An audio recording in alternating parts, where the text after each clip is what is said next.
Studio That Has No Roof is a contemporary arts project for Bracken Educate Together National School, Balbriggan, County Dublin.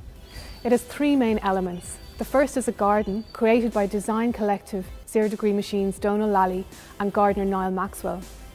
The garden is designed as a place of beauty and also as a social space. So the second aspect to the project, it's a workshop programme for every class in the school, and it involves artists Atsushi Kaga, Dragana Jurisic, Stephen Brands, Aideen Barry, Amanda Coogan, Elaine Leader, Beth O'Halloran, Eamon O'Kane, composer Slavek and design duo Superfolk. The workshop is about the relationship between food and art, the idea that food can be used as a medium, like painting or drawing. I make really, really weird things using food. And not just normal food, I go looking for the weirdest things you can possibly eat. I'm making a cake that looks like moss. For a forest floor you need mushrooms. That's disgusting. Of course it's disgusting. What I want each slate to look like is a forest floor, and this looks like moss. You wouldn't think about food being art, you just think about eating food.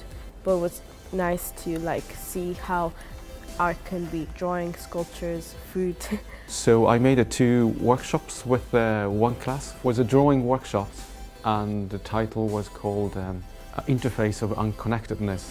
I was just showing different images and different movies and see how those seemingly unconnected materials are actually connected. Beethoven, why so famous? Most of the songs we hear now in the West are copying this structure of this music.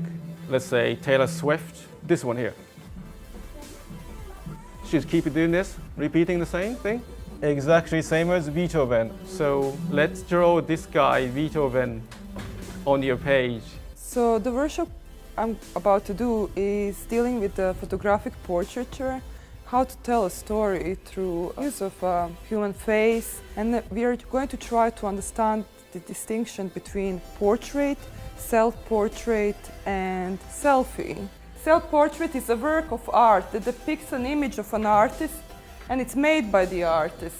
And when you create a self-portrait, you're creating a likeness of yourself, but you also try to convey a message to tell the other people about who you really are. And so we're going to look at the portrait of famous photographers, the portraits that they did of other people, and then portrait that they did of themselves. This is one of the most famous photographs of all time, and it's called Migrant Mother.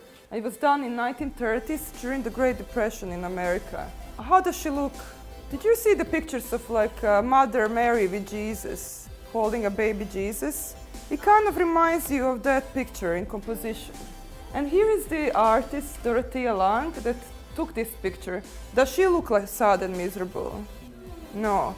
She looks strong and like an adventurer, doesn't she? She's sitting on top of the car. So it's very interesting sometimes how people portray their subjects and how they portray themselves. It's fun and shows you the differences between selfie and a self-portrait. And you figure out that taking pictures is not as easy just going doing a selfie, doing duck clips or something like that.